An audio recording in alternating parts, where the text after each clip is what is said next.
Max Verstappen sits ninth in the championship. The four-time world champion now questions the sport itself. What he saw coming is why the FIA rewrote the rulebook just 6 days ago.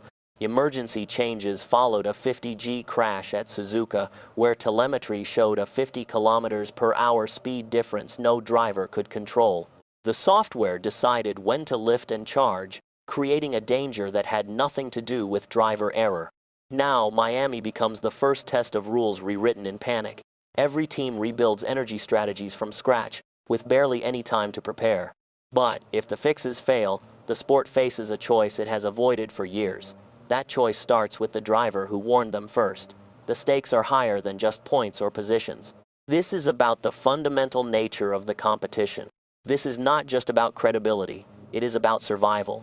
If the best driver does not believe in the product, who will? Miami is the stress test. The answer will define the season. And the story begins with the warning nobody heard until it was too late. The paddock is holding its breath, waiting to see if the emergency measures are enough to keep the sport together. Verstappen spoke up in summer 2023 after winning his 19th race. In a Red Bull simulator, the 2026 car behavior felt wrong. He called it out, but the paddock moved on. But the paddock moved on. Success silences doubt. Warnings about future rules sound like noise when you are winning everything. Nobody wanted to believe that the dominant force in F1 was seeing a flaw in the foundation. By 2025, Verstappen refused to even run the new car in simulation. It was not a protest, it was a conclusion. The gap between software prediction and driver trust had grown too wide. Andrea Stella heard similar concerns, but without hard evidence, the FIA demanded unanimity. The regulatory machine moves slowly, often ignoring the instincts of the very people behind the wheel. What specific simulator behavior pushed a champion to walk away? The answer reveals why the engineering behind 2026 created a problem no one expected. The data was there. The feeling was real. But the sport waited for a crash to act. And that delay changed everything. It turned a technical debate into a safety crisis that could no longer be ignored by anyone in power. Lando Norris called the 2026 cars the worst he has ever driven. The rules split power 50-50, handing 350 kilowatts to wheels through software that decides when to use it. Drivers must lift off at 300 km/h just to recharge. This is super clipping. It feels unnatural because it is. The car is managing energy, not responding to driver input. On a straight, a car in harvest mode can be 50 km/h, slower than one on boost. Lewis Hamilton called the rulebook too complex. George Russell admitted to lifting while flat out to manage energy. Active aerodynamics replaced DRS, adding another layer of software-driven behavior. The connection between hand and wheel is severed by algorithms that prioritize efficiency over instinct. Heat makes it worse. Smaller outfits like Haas lack resources to iterate fast. The real story is who controls the car. When software and driver disagree, instinct becomes a liability. And that disagreement leads to the moment the sport could not ignore any longer. When the computer overrides the champion, the essence of racing is lost. At Suzuka, Oliver Bearman trusted his tires until the rules betrayed him. Franco Colapinto ahead was harvesting energy as software dictated. Bearman approached on full boost. The speed differential hit 50 km/h. Less than 2 seconds remained to react.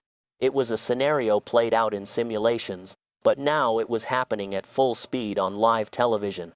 Bearman steered left. His tire touched wet grass. The car slammed into the barrier with 50G force. Carlos Sainz survived a 46G hit in Sochi. Bearman walked away lucky. Suzuka has gravel. Other tracks do not. Luck is not a safety feature. The impact shook the paddock, reminding everyone how fragile the margin for error truly is. The GPDA had warned the FIA 48 hours earlier. Alex Wurz, George Russell, and Carlos Sainz signed the letter. No penalty was issued to Colapinto. He followed the rules. The system worked as designed, and that was the problem. It proved the rules were dangerous. The silence in the garage after the crash was heavier than any argument made in a meeting room. April 20 marked a historic shift. the FIA convened an emergency meeting. For the first time, mid-season changes were made for safety. Qualifying energy recovery dropped from 8 megajoules to 7. This cuts super clipping time significantly. It is a small number on paper, but on track, it means less time lifting off the throttle at high speed. The race format received stricter limits. Override boost was capped at 150 kilowatts. Electrical output outside acceleration zones is fixed at 250 kilowatts. A new warning light system alerts drivers to slow starts. These are measurable adjustments, but they address symptoms, not the disease. The core tension between energy management and racing purity remains unresolved. Every team faces a race against time. Mercedes and Ferrari have simulation bandwidth. Haas and Sauber do not. Miami becomes the immediate stress test. If the changes work, the crisis softens. If they fail, the reckoning deepens. The clock is ticking. Teams are working around the clock to adapt, knowing that one mistake could cost them dearly. Verstappen sits ninth with 12 points. His contract runs to 2028, but an escape clause for 2026 changes everything. If he falls outside the top 2 by mid-season, he can walk. Kimi Antonelli leads with 72 points. The symmetry is stark. A rookie is dominating while the champion struggles. The narrative has shifted dramatically in just a few months. Christian Horner is gone. Adrian Newey has departed. Helmut Marko says software engineers are now more important than drivers. Overtaking a car with a full battery is not racing, it is passing. Stefano Domenicali urges quiet, but every rule change validates Verstappen's criticism. The sport is fixing the problems he identified, yet asking him to stay silent. If the biggest star leaves, the sport loses its anchor. Sponsor valuations shake. Broadcast leverage drops. The paddock hears denials from Aston Martin and Honda, but they read between the lines.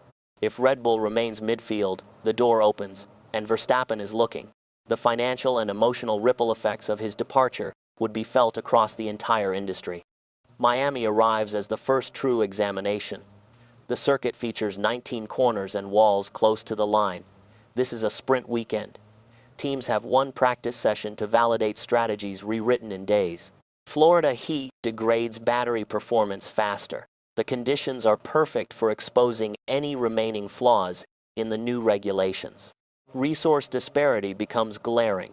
Mercedes and Ferrari model thousands of scenarios.